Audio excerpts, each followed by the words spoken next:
चलिए तो इस लेक्चर में हम स्टार्ट करते हैं कॉम्बिनेशन ऑफ कैपेसिटर्स यानी कि संधारित्रों का संयोजन।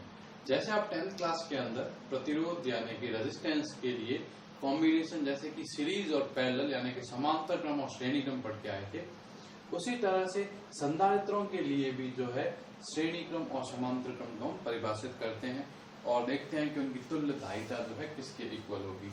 तो सबसे पहले हम देखते हैं किसके लिए श्रेणी क्रम संयोजन देखते हैं, यानी कि अगर इन्हें श्रेणी क्रम में रखा जाए यानी इन्हें इंग्लिश में बोला जाएगा सीरीज कॉम्बिनेशन।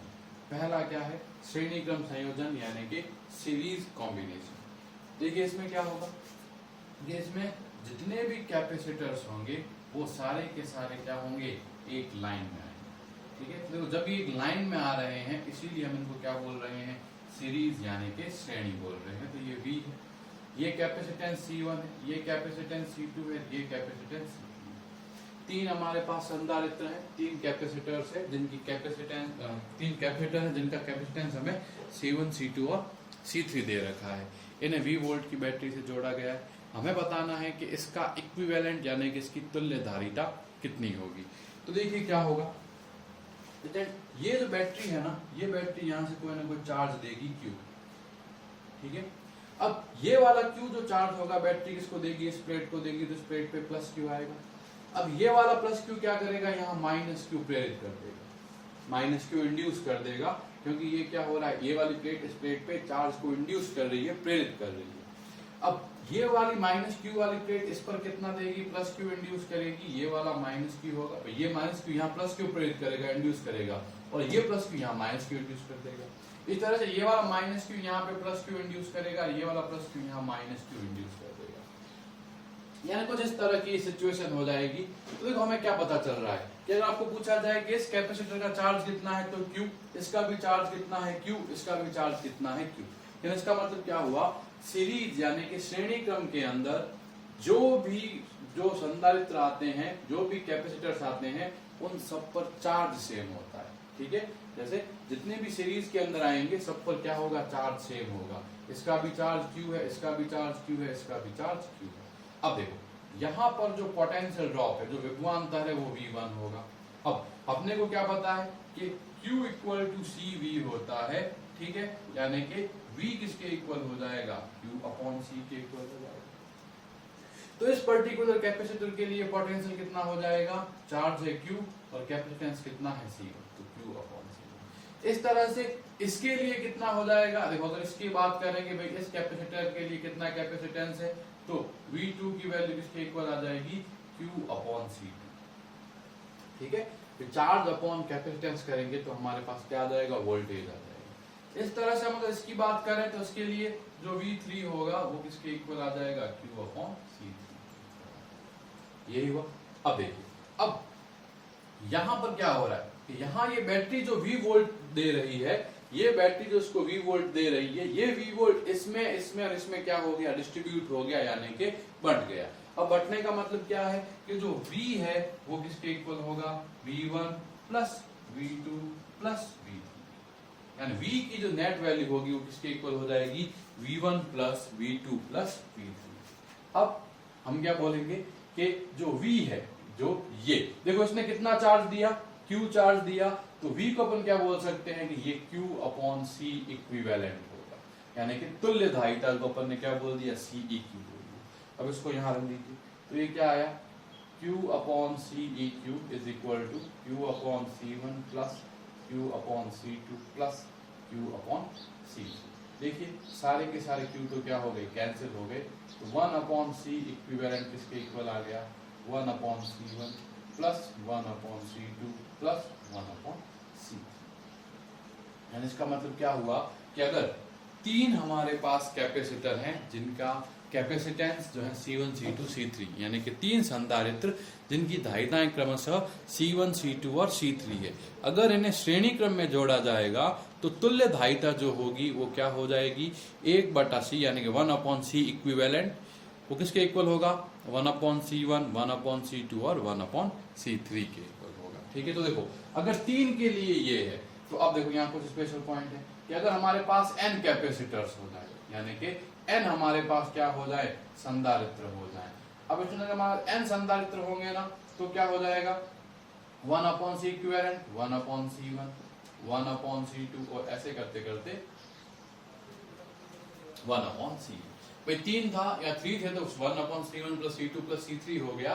n होंगे तो कितना हो जाएगा 1/c1 plus 1/c2 plus dot dot 1/c। जितने भी हमको 1 करके जोड़ दीजिए, इसका आंसर निकालिए तो ये आंसर 1/c इक्विवेलेंट होगा।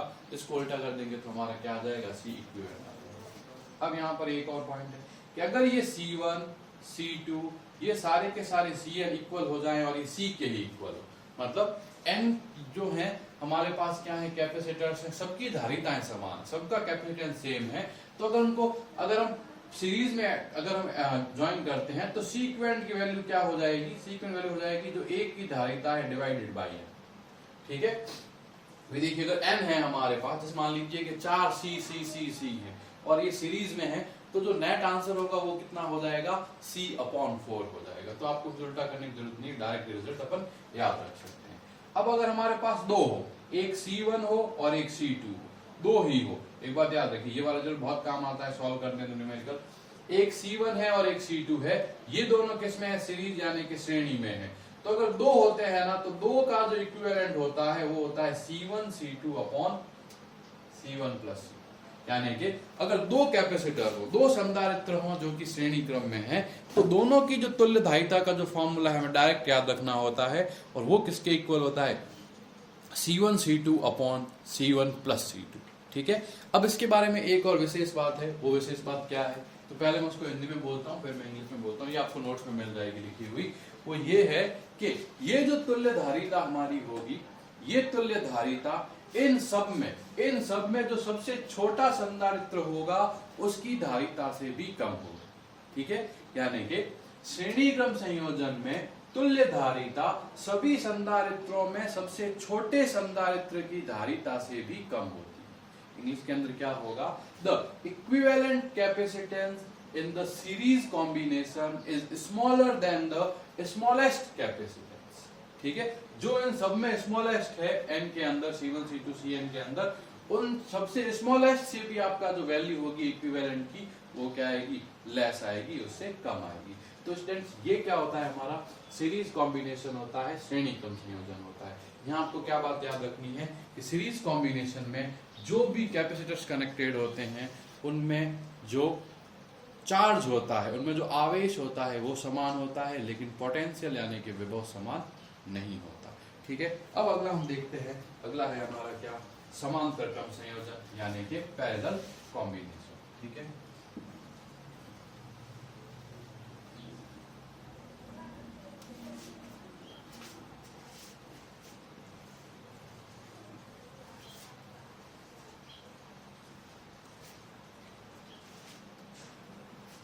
नेक्स्ट है हमारा क्या, पैरेलल कॉम्बिनेशन यानी कि समांतर क्रम संयोजन,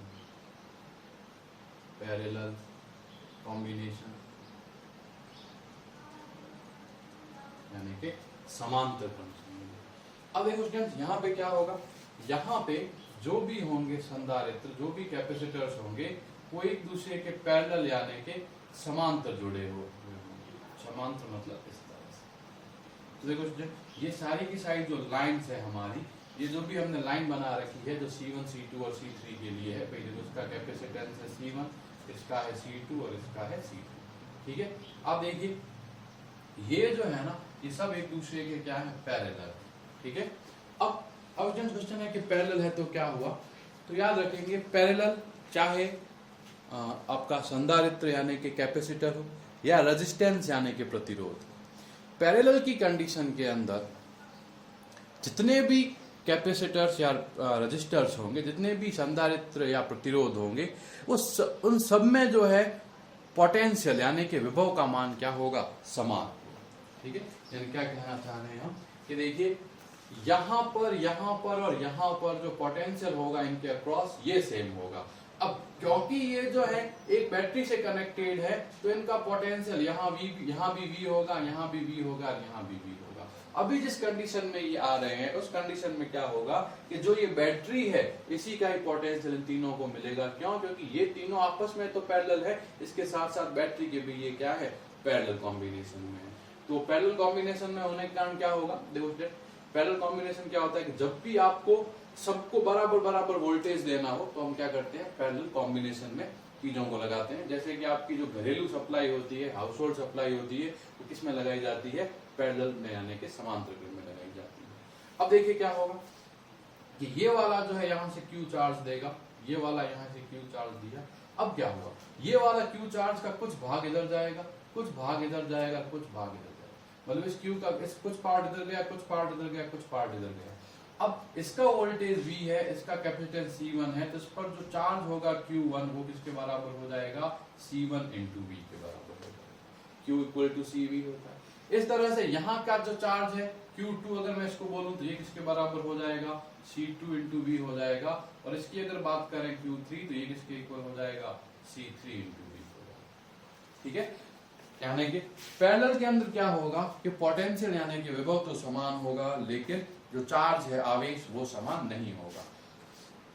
अब आप एक चीज गौर करिए कि देखिए बैटरी ने जो चार्ज दिया वो किसमें बटा, इस Q1 में, Q2 में और Q3 में, यानी Q जो है Q1, Q2, Q3 में बट रहा है। इसका मतलब Q की वैल्यू किसके इक्वल हो जाएगी, Q1 plus Q2 plus Q3। अब हम क्या कहेंगे कि जो Q है, यानी कि ये वाला जो Q है, ये क्या है, ये है C equivalent into V। V मतलब बैटरी का वोल्टेज, तो इसको वैल्यू पुट करिए तो ये C इक्विवेलेंट इंटू V किसके इक्वल आया, C1 into V plus C2 into V plus C3 into V। देखिए V तो सब में कॉमन है, कैंसिल हो गया, तो C इक्विवेलेंट क्या हो गया, C1 प्लस C2 प्लस। ठीक है स्टूडेंट्स, तो ये बात आपको याद रखनी है कि जो C इक्विवेलेंट होगा किस केस में, पैरेलल कॉम्बिनेशन यानी कि समांतर क्रम संयोजन की स्थिति में। इस स्थिति में जो C इक्विवेलेंट होगा वो डायरेक्ट क्या हो जाएगा, C1 plus C2 plus C3। मतलब आप संधारित्रों के कैपेसिटेंस यानी कि धारिताओं को सीधा सीधा जोड़ सकते हो और अपने को 1 करने की जरूरत नहीं। अब अगर यही n हो जाए तो यानी कि C1 C2 ऐसे करते करते Cn अगर पैरेलल यानी कि समांतर क्रम में हो जाए तो C इक्विवेलेंट क्या हो जाएगा, ये हो जाएगा C1 प्लस C2 ऐसे करते करते Cn। तो फिर 3 के लिए 3 बार जोड़ा है तो n हो गए, तो n बार आपको क्या करना पड़ेगा, ऐड करना पड़ेगा।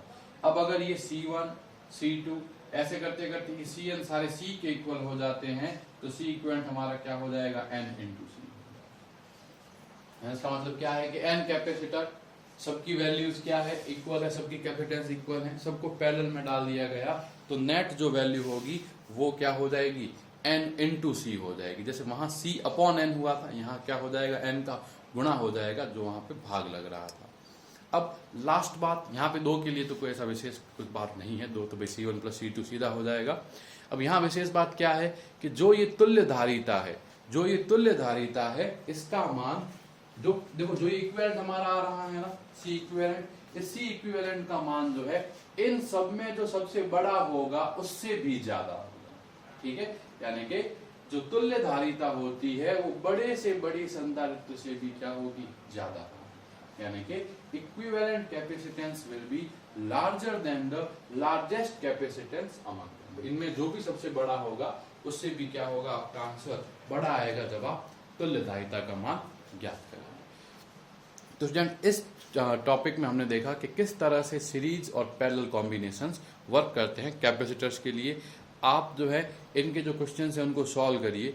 अब आपको जो क्वेश्चन सॉल्व नहीं होता है उनका मुझे कल जो है मॉर्निंग तक जो ये लेक्चर भी आपको अपलोड कर दिया जाएगा, तो जो भी आप बुक के अंदर आपको डाउट है उनको भेजिए ताकि मैं कल या परसों वाले लेक्चर के अंदर डाउट्स को क्लियर कर पाऊँ। यहाँ से एक क्वेश्चन आएगा और ये 100% फिक्स है कि आएगा ही आएगा। ठीक है, तो यहाँ तक करिए, इसके आगे हम नेक्स्ट लेक्चर से स्टार्ट करें।